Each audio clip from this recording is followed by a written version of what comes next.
Topic is establishing a minority franchise, and we have with us to talk about establishing a minority franchise, Mr. Roland Jones.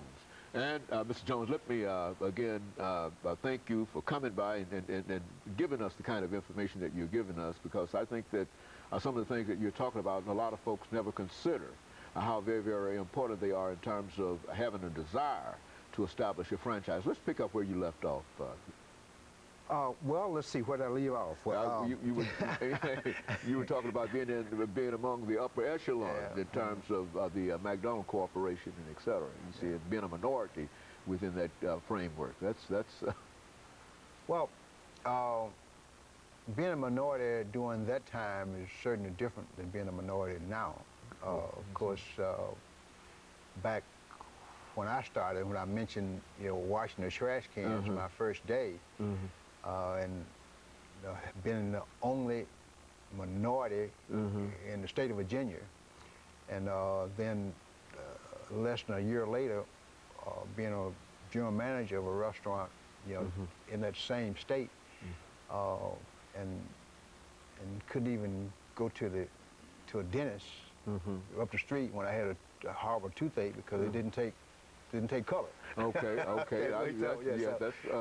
Today, things are different. It's a black man that owned 20 restaurants in the same area. Okay. Yeah. And so today, the playing field is not level. Okay. But the challenges are much different. The challenges are much different. And I think minorities bring a lot to the table because it brings diversification of thought. It brings diversification in terms of connection with the consumer base.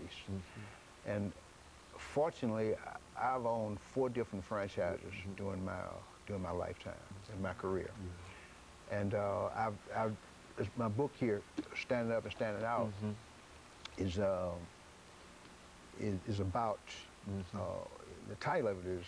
The subtitle is How a Team with a Few Black Men Changed the Face of McDonald's and Shook Up Corporate America. Okay, And it is about the collaboration and teamwork that took place among a few black men. All right. To overcome the obstacles in the system and how mutual beneficial outcomes were achieved as a result of overcoming those obstacles. And one of the key principles in here that is very important when it comes to franchising, that's collaboration and teamwork. A tremendous amount of collaboration is required between the franchisor and the franchisee. A tremendous amount of collaboration required between people at the corporate level on the franchisor side. A tremendous amount of collaboration is required among fellow franchisees because they do have, cooperative marketing and purchasing associations for the various marketplaces. And as far as the getting into it and getting into the little political aspects of it, that's touchy. If you're not political, sometimes that's not the way to go because there's politics in particular the larger franchises. They don't always start that way, but they grow into that. And a larger franchise is good. I mean, those that have been around and established, they're very good, but they're political. Yeah, political. Where the smaller ones, you don't get the kind of service, and you have to work a lot harder. There's another book I have here, and I think it's very important. I mean, this, of course, Stand Up, Stand Out is my book. I recommend that to anybody. And it's well worth recommending. I've read it.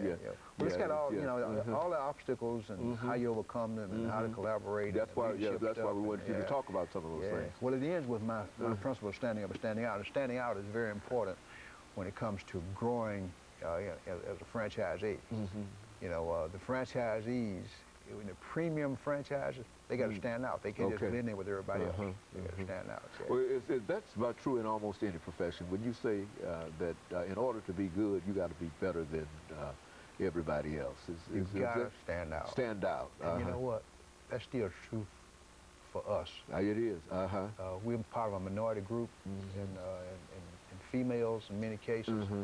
We have to stand out. And which is a good thing, because it brings out the best in you. That's right.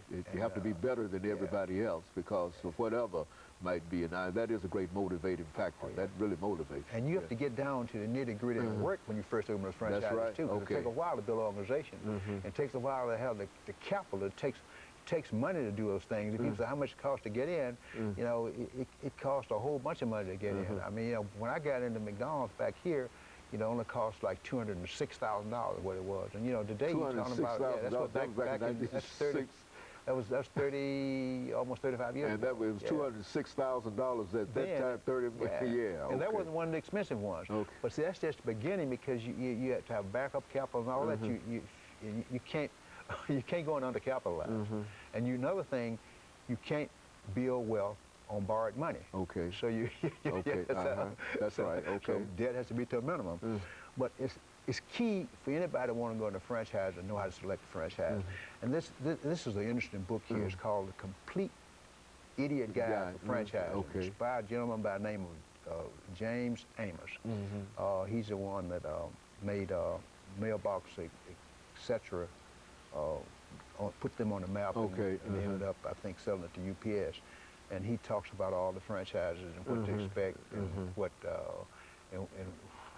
not to expect, and that kind of thing. It's just very good for people trying to make a decision. And it's very simple too in language where people can understand it. But most franchises are very basic, you know, and some of them are just basic, nitty-gritty, working hard, taking care of customers.